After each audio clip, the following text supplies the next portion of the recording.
I didn't grow up thinking my parents favored my brother. I grew up believing I was just easier to love, and that belief shaped everything about the way I learned to exist in my family. When you're the quiet kid, the one who doesn't ask for much, doesn't cause trouble, and figures things out on their own, people don't call it neglect. They call it maturity. They call it independence. They tell you you're strong for your age, responsible, low maintenance. What they don't see is how early you learn to disappear. My parents used to joke that my older brother Evan was the big investment. They always said it laughing, like it was harmless, like it didn't mean anything. But jokes have a way of telling the truth when no one wants to say it out loud. Evan was emotional, ambitious, dramatic in a way that demanded attention. He failed loudly and dreamed even louder. Every mistake he made was treated like a temporary setback on the road to something great. Every bad decision came with a safety net made of money, forgiveness, and patience. I was the other kid, the one who did well in school without reminders, the one who didn't need tutors or pep talks, the one who learned to swallow disappointment quietly. When teachers praised me, my parents would smile and say, "See, we never worry about you." I thought that was a compliment. I thought being easy meant being loved. By the time I was 10, I was making my own breakfast because mornings were always chaotic around Evan's schedule. By 12, I was doing my own laundry because my parents were exhausted by the time they got home. By 15, I'd stopped asking for rides and started walking or taking the bus, not because I wanted independence, but because I learned early that needing things made me a problem. Evan needed things constantly, and everyone showed up for him without hesitation. When his grades slipped, my parents hired tutors. When he lost interest in soccer,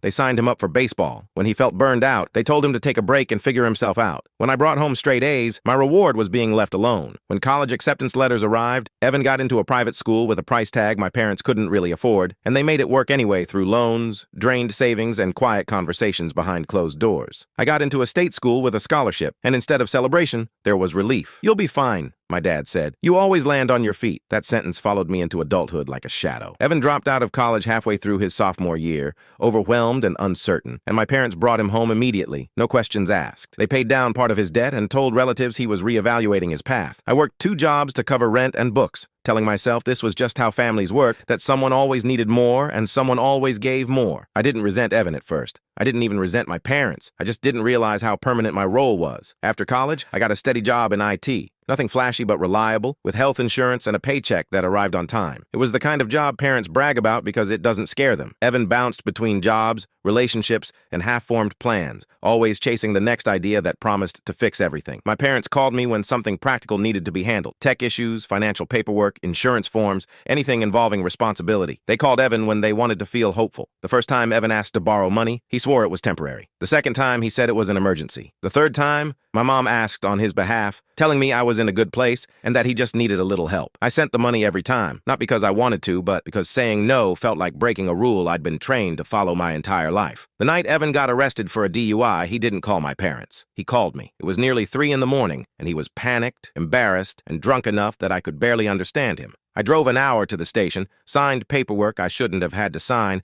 and paid fees that wiped out half my savings. My parents thanked me the next morning. "You handled it so well," my dad said. "We're proud of you." They grounded Evan for 2 weeks. Something shifted inside me after that. Not anger, not jealousy, but a quiet understanding. I wasn't a child in this family anymore. I was infrastructure. I kept going anyway, because that's what people like me do. We endure, we minimize, we convince ourselves it's easier than confrontation, until one ordinary moment finally makes the truth impossible to ignore. For me, it happened over dinner on a random weeknight, pasta boiling on the stove, nothing special about the evening at all. I mentioned casually that I'd been saving for a down payment on a small house, nothing extravagant, just a place that felt stable and permanent. My mom smiled politely. My dad nodded. Then my mom said, "That's great. Evan's been talking about starting a business." My stomach tightened. My dad leaned back and said Evan just needed some initial support. They looked at me, waiting, not asking. I asked what kind of support they meant, already knowing the answer. My mom said carefully that I was good with money and maybe I could help him out for a while. I thought about the savings account I'd built slowly and painfully, the trips I didn't take, the help I never asked for, the emergencies I handled alone, and for the first time in my life, I didn't soften my voice when I said no. The word landed heavy in the room. Evan laughed like I was joking. My parents stared at me like I'd spoken a foreign language. That's when my mom said it, the sentence that finally broke something open in me. "You'll be fine," she said. "You always are." I paid for dinner. I went home, and I stopped answering my phone. At first, it felt cruel. My phone filled with messages, concern, anger, guilt. My mom cried in voicemails.